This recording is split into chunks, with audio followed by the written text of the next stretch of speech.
نانو کتونکو نور ویډیوګانو لپاره لاندې سره بټن باندې کلیک وکړئ یعنی زما چینل در سره سبسکرایب کړئ او ورسره په ګنګړي باندې هم کلیک وکړئ ترڅو د نوې ویډیوګانو خبرتیا تاسو ته په اسانۍ سره السلام علیکم ورحمۃ اللہ وبرکاتہ ګرانو ملګرو هیله لرم چې جوړ او روغ یاست نن درته د بلې ویډیو سره حاضر یم هغه ویډیو ده سل په زړه پورې غوره ویناوي حرص د سړي او حقیقت ترمنځ توره وریځ جوړوي منفي انسان هغه څوک دی چې د یو شي په قیمت پوهیږي خو په ارزښت یې نه پوهیږي اصلي رڼا هغه ده چې زړه روښانه کړي دا رڼا یوازې په قرآن کریم کې شته هر کله چې د راحت او سکون کمی احساس کړي نو د خپل رب په مخ کې توبه وکاږئ ځکه دا د انسان ګناه ده چې زړه بې صبره او ناراحته کوي رښتینې پوهه هغه ده چې انسان د خپلې ناپوهۍ په درجه وپوهیږي پام مو وي ډېر غصه مو د ذهن څراغ وژني ستر او پیاوړي کسان هغه څوک دي چې د ژوند ډېر ترخه واقعیتونه زغملی شي هر مشکل د انسان د همت امتحان اخلي هر نوی فکر لومړی مسخره کیږي بیا ورسره مخالفت کیږي او پای کې خلک مني یو چا ته زیات ارزښت ورکول په خپله د ځان بې ارزښته کول دي هیڅوک هم کمزوری مه ګڼئ ځینې وختونه د لارې پر سر وړه تیږه هم انسان مسکوروي په نړۍ کې تر ټولو ګران کار د ځان اصلاح او اسان کار بل ته ګوته نیول دي هوښیاران وایي چې درې شیان مه ماتوه باور زړه ژمنه داسې څه مې نه دي زده چې تر چوپتیا ښه وي نو بهتره دا ده چې باید چوپ واوسم هر چا باور مه کوئ ځکه چې د مالګې او بورې رنګ یو شان وي او خوند یې بدل وي په ځان باور ولره ته یو بریالی انسان جوړیږي هر سړی عقل او شعور لري خو له عقل او شعور څخه کار اخیستل هر څوک نشي کولی دنیا کې ډېر دولت هغه چا سره دی چې د چا مور او پلار ژوندي وي یو لوی هدف په ژوند کې درته وټاکه چې لوی سړی شي د خلکو له ویرې به د حق خبره نه پرېږدو ځکه نه څوک زموږ مرګ را نږدې کولی شي او نه څوک زموږ رزق راڅخه لرې کولی شي د ژوند سختې ورځې انسان پیاوړی کوي هغه ایمان چې تا جومات ته نشي بیولی جنت ته به دې څنګه بوځي قرآن کریم هغه یوازینی کتاب دی د ژوند تیارې ورک کوي یو ګرام عمل له یو ټن خبرو ښه دی هغه خوند چې له علم څخه ترلاسه کېږي سپېڅلی او خالص وي چې د حق ویلو لپاره د ځان څخه زمری نشي جوړولی خو د باطل ویلو لپاره هم له ځانه سپی مه جوړوه خپل جسم او ذهن دواړه تل فعال ساته زیات خوړل او ډېر ویده کېدل د هلاکت لامل ګرځي د سترګو او ژبې ازادۍ د روح لپاره قید دی د ژوند کولو او ژوند نه کولو لپاره یوازې یو دلیل بسنه کوي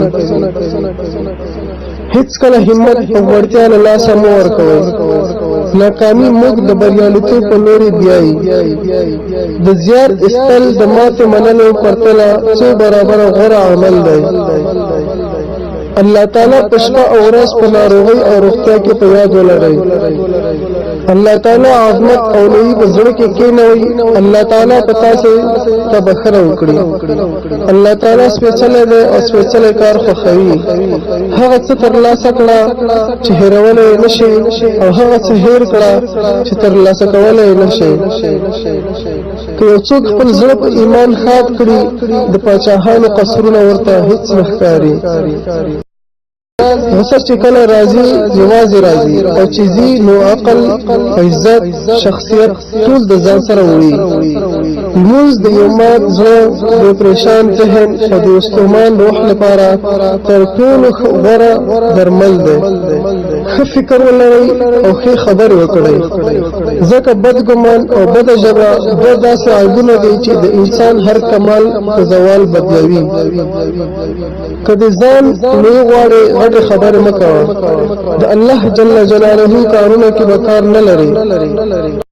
هغه چې درپسې شا خبرې کوي دا په دې معنا نه ده چې ته بد یې، دا په دې معنا ده چې ته له هغه نه مخکې یې. دنیا هر رنګ لري، خوشبخته هغه ده چې هر رنګ تجربه کړي. که غواړې چې آرامه ژوند وکړې نو په سیاست کې ګوتې مه وهه. که یو مرغۍ ازاده کړې شاید بیا ونیول شي، خو له خولې وتلې خبره هېڅکله بېرته نه راګرځي. په دنیا کې تر ټولو غوره کار د وس مطابق د بل لاس نیوی دی. غوره انسان له عمل څخه معلومیږي، ځکه ښې خبرې خو په دیوال هم لیکل شوي وي. درې شیان په احتیاط پورته کوئ: قلم، قدم، قسم. ښه ملګری د ژوند ښه کولی شي، خوب در سره هیڅ مرسته نشي کولی کله چې روحاً نارامه وي. صداقت ډېره قیمتي ډالۍ ده، له ارزانه خلکو تمه مه لره. ځینې وختونه هغه څوک چې غواړي هر څوک ترې خوشحاله وي له هر چا ډېر یوازې وي. په ژوند کې درې ډېر مهم ټکي: صداقت، باور او درناوی دی. پرته له دې ژوند هیڅ دی. د ښه ژوند د پیل لپاره هیڅ کله ناوخت نه دی. کتابونه د جاهلانو لپاره داسې بې فایدې دي لکه چې هنداره د ړندو لپاره بې فایدې دی. ښه انسان اوسه، مګر نورو ته د اثبات لپاره خپل وخت مه ضایع کوه. هر څوک د ژوند په هر پړاو کې لږ تر لږه یو ملګری لري، خو نیکمرغه هغه څوک دی چې یو ملګری د ژوند په ټولو پړاوونو کې ولري. لوی خلکو سره د نورو درد وي، درمیانه خلک د ځان په فکر کې وي، ټیټ او لیدلي خلک بې احساسه وي. که د چیرې درناوی نه کېږي مو ورځه، هم که هلته د سرو زرو په کاسه کې هم ډوډۍ درکړي. داسې ژوند وکړه چې په اسلامي شریعت کې ستایل شوی وي. هېڅکله د مخ ښکلا د زړه ښکلا سره نه برابرېږي. د خلکو سره وخاندئ، مګر په خلکو پسې مه خاندئ. په ژوند کې دومره رښتینی اوسه چې هر څوک مو له زړه لکه هندارې کار واخلي. د ګټې او تاوان لپاره خپل عزت له لاسه مه ورکوه. هغه څه ترلاسه کوه چې نشي هېرولی، او هغه څه هېر کړه چې نشي ترلاسه کولی. ذکر د زړه سکون او روحي ارامتیا ده. ژبه هیڅ ډول هډوکه نه لري، خو دومره کلکه ده چې زړونه ماتوي.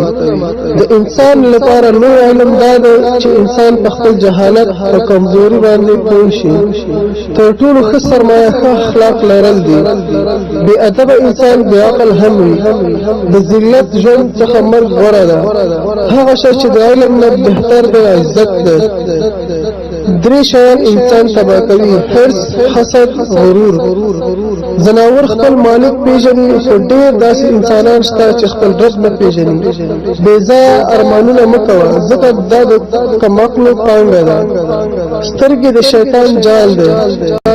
د عمر په هیڅ برخه کې ښځه خپل سر ته مه پرېږده.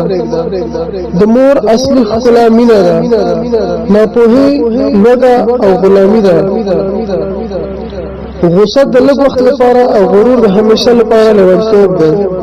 عقلمند هغه څوک دی چې کم وایي او ډېر اوري. زنا غریبي او محتاجي پیدا کوي. د احتیاط سره مرګ په هغه ژوند څخه بهتر دی چې د دروغو په زور قایم وي. ښایسته ښځه یا بې عقله وي یا مغروره. د ټولو نه ښه نشه او د ټولو نه سخت ترین دښمن عشق دی. عقلمند د ژوند اوسېدلو لپاره خوراک کوي او جاهل د خوراک لپاره ژوند کوي. الله تعالی تر آخري شلګۍ پورې هم د انسان توبه قبلوي. تعلیم تر ټولو غوره خیرات دی. دنیا د مؤمن لپاره دوزخ او کافر لپاره جنت ده. احمق هغه وي چې نور ته احمق وایي. ته د مشرانو عزت وکړه چې کشران ستا عزت وکړي. داسې ګټې ته تېر شه چې د نورو تاوان سبب شي. همسایه ته تکلیف ورکوونکی به جنت ته داخل نشي. کوم انسان چې رزق ته پرختیا غواړي د خپلوانو سره د محبت وکړي. مور په یو لاس زانګو په بل لاس جهان زنګوي. سادگی د ایمان نښه ده. السلام علیکم ورحمت الله وبرکاته. هیله لرم چې ټول به په دې باندې عمل وکړو.